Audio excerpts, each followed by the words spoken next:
Okay, before you jump down our throats, we agree every species of livestock can be profitable and even a joy to keep. But some are better than others. There's no denying that, no matter how much we love our feathered and hoofed friends. There's more than just their market value to take into account too. Cost and ease of care, the likelihood of injury to yourself or the animal involved. Mortality rates, the amount of infrastructure and veterinary care. There's more than one way to look at rearing livestock. So without further ado, let's get into the animals and breeds that are the least profitable, the most difficult to handle, and the hardest to find a market for.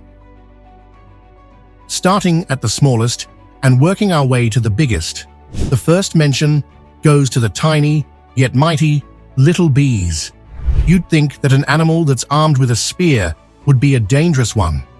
But statistically speaking, there's relatively little danger to working with bees. It's the incredible amount of skill and knowledge required that makes them so hard to keep alive and thriving. It's practically a science. Just keeping 1 or 2 hives is difficult enough, but to make an industry of it, let's just say, if you didn't grow up rearing them, then you virtually need a degree in beekeeping to make it work. Besides the many pests, diseases, and surprising amount of predators to keep track of, when it comes to harvest, there's a sudden upswing in manual labor that can get the best of you if you don't have enough help. Beekeepers are notorious for having bad backs, due to all of the heavy lifting they need to do come harvest time. The cost of getting started is also another thing to consider. Let us tell you, it's not cheap to get the bees, the suits, the hives, and all of the additional equipment just to begin. And then it'll be a good 2 years before your colonies, or at least the ones that manage to survive the first 2 years, can produce enough product for you to sell. On the plus side, honey production is highly profitable, and farms are clamoring to have your hives in their orchards, so you'll never not have the space to keep them. And then there's the obsession that comes with beekeeping. Seriously, it's addictive. Never will you hear someone speak more passionately about their craft than beekeepers do. They talk about tips and tricks and brag about their successes almost as much as they complain about their achy backs. Rabbits are some of the cheapest and easiest animals to care for. And farming rabbits is actually very feasible for a small holding. We highly recommend rabbits for homesteads and beginners. So why are they on our list then? It's about getting a market for rabbit meat and fur. That's the problem. There are only so many high-end restaurants that'll buy them from you, and the general public don't really eat rabbit. The market is much smaller than you think. Getting the fur sold is even harder. The few rabbit farmers who do sell fur have been doing it for generations, and they've been dominating the market for years.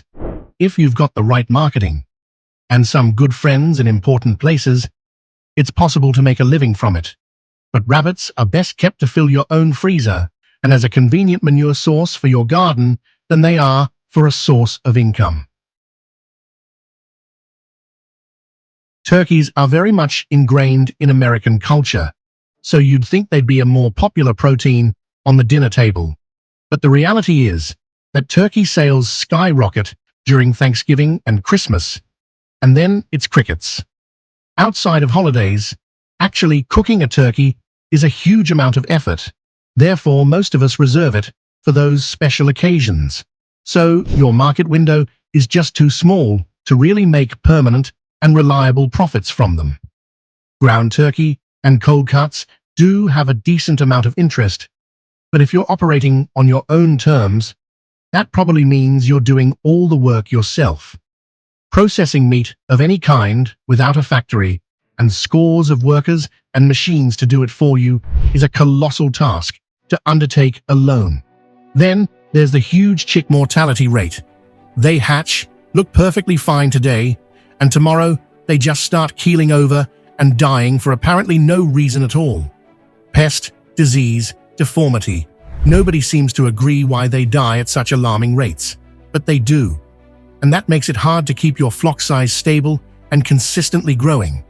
There isn't much market for their eggs, though they're perfectly edible, and the feathers aren't really worth selling either. Pigs never have trouble selling. bacon, chops, lard, there's a market for all of it. But keeping hogs is a different story altogether. And is the demand for the product really worth keeping them compared to the price of raising pigs? First off, these animals are enormous, strong, and volatile. They are not the kind of species for a novice to take on. Their size and strength predictably leads to a lot of maintenance and frequent damage, and when they break out of a pen, it's absolute havoc. Gardens, fields, and buildings all suffer at the hooves of these rooting wrecking balls. Even if you prepare with the best electric fences, they will test those fences every chance they get. Pigs are smarter than canines, and they will test their boundaries until they find a weak spot. And don't be surprised if that weak spot is you. They've been known to throw all caution into the wind, ram over their handlers, and storm out the gate just for the opportunity to get a few hours worth of exploring. Then there's the cost of feeding them. Even the heritage breeds that grow out the fastest still take at least 7 months to grow out. Now you can throw all of the restaurant scraps and farm waste at them to cut down on feed costs, but you'll still need to supplement them heavily with carbohydrate-rich feed if they're going to put on the weight they need to. So with all of the driving to get your hands on free feed, supplementing with corn, and the overall maintenance, there are more expenses than most people realize. Yes, you can grow and source a lot of their feed, but almost always they will need supplementation. It's not that we're saying that you shouldn't rear pigs, but know what you're in for and start with a single breeding pair to see what you'll really be putting into the project before you go out to buy a dozen pigs without any previous experience. And the first failure ruins the possibility of rearing hogs for you forever.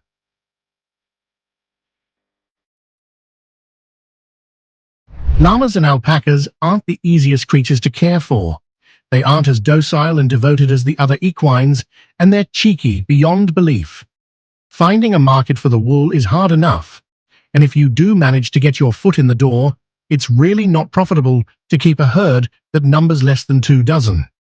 If you can't sell the wool, they still need to be shorn, and then there's all those pounds of fleece wasted.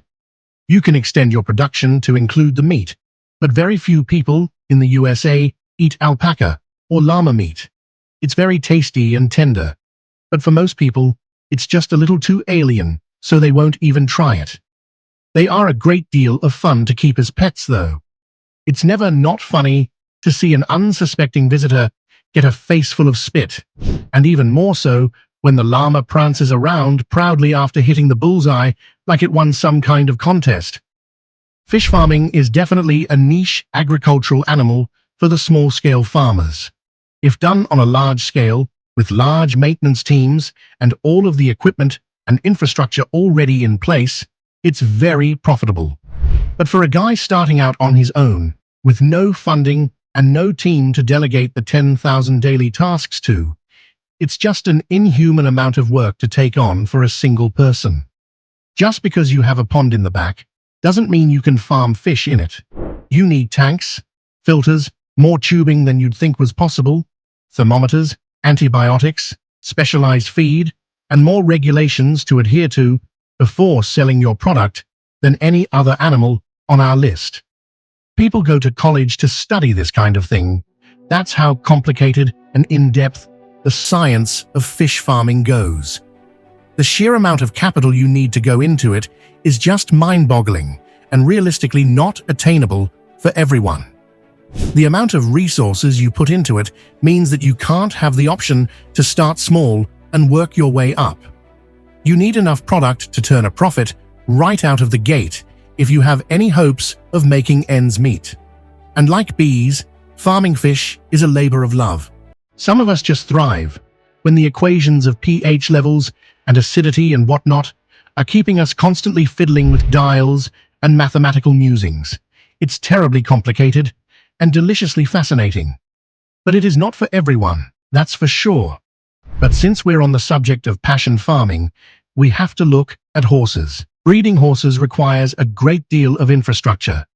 This is a big animal, and they have big needs: daily exercise, hoof care, tooth care, coat care, and drama care. Make no mistake, equines are absolute drama queens. If their owners go out of town for a week, they'll go on hunger strike. If the food is an hour late, they'll throw a tantrum. It doesn't help that horses are well known for their many health problems. A stomachache can kill a $100,000 thoroughbred steed in 48 hours if it's not treated in time. Never again will we complain about bloating from eating too much bread. But seriously, your veterinary bill is going to be through the roof. Specialized feed, saddles, brushes, special serums and lotions for their coats. You're raising a pageant queen, and you're going to love every single second of it. Simply put, horses are magnificent animals. Some of us live for our horses, and some of us, well, we just don't get it. If you have a few hundred that are purebred, and you've got the hands and the stables, and most of all, the love for it, go for it. But it's not for most people, especially given the ridiculous costs involved. There's a reason that these trotting princes are a hobby for the rich. Putting down that kind of capital to get started on a herd, not to mention the long-term costs of feed and medical care, it's just not attainable for most of us to do on a large scale. Don't get us wrong, keeping a few horses for the family, for competition and passion, is not the same as actively farming and breeding them. That's a whole different kind of affair to take on. Ostriches and emus' brains are smaller than their eyeballs. We're not kidding, go look it up. So you have a very unintelligent, rage-fueled, temperamental murder bird who wants nothing more than to pick a fight. Ostriches are a little more violent and larger, but the two are very comparable with each other as far as feed, care, and general health goes. So we'll group them together for convenience sake.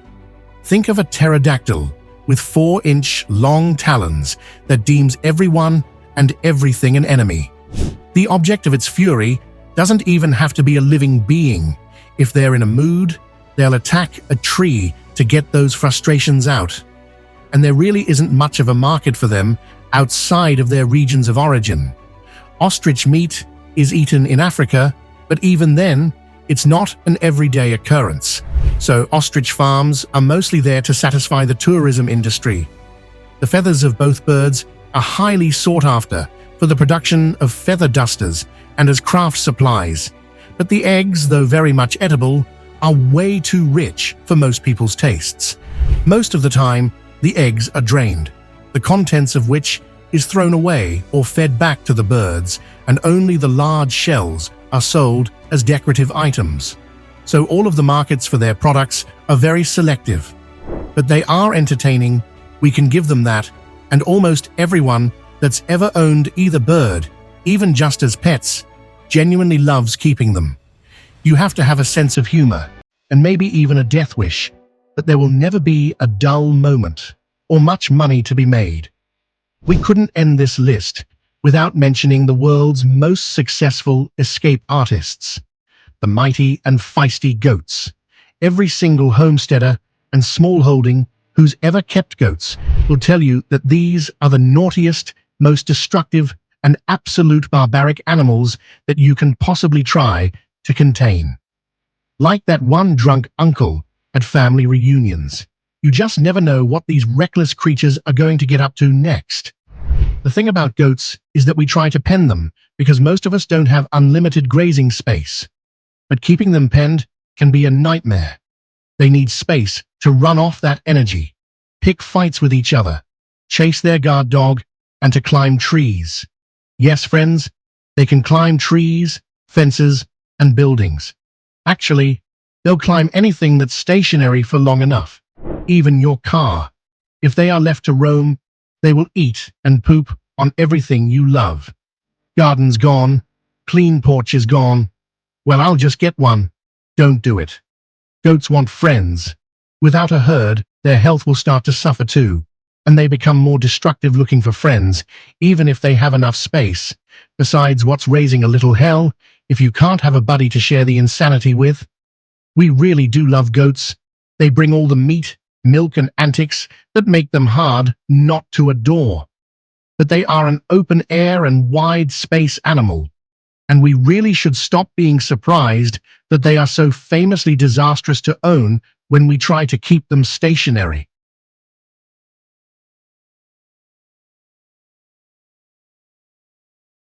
We love a bit of chaos, and we're sure you do too. No matter how big or small your operation is, or what you grow or rear, a little insanity is part of the package. Why do you think farmers are so prone to cracking jokes all the time? If you can't see the humor in it, you're going to have a miserable time of it. Embrace the crazy. Most of the time, the love and passion that you have for a particular species of livestock is enough to get you through the ups and downs, the successes and losses. Isn't that why we all do what we do anyway? We want to be self-sufficient and to be productive, and we love every single aspect of farm life to a fault. Rear the boisterous pigs and the prissy horses, fiddle with the gauges and the serums for your fish, and mourn the loss of yet another dead turkey, while you constantly question where you went wrong until the wee hours of the morning, and spend half your life fighting the emus and running after goats. Why? Because we love every single outrageous minute of the madness. Besides, who are we to talk? If you find an animal fascinating, cute, majestic, or just a little interesting, give it a try anyway. The worst that could happen is that you give up after a year, or you end up loving it so much that you can't possibly understand why everyone keeps complaining about goats. You'll never know until you try it yourself. And when you do, remember this video and leave us a comment down below to tell us all about the wild antics of the animals on your property. Share with us your failures, and most of all, share your successes. Your experiences and advice to our fellow farmers will always be highly valued. Leave a like, subscribe, and throw yourself into the next project. But remember to come back to tell us all about it. Cheers!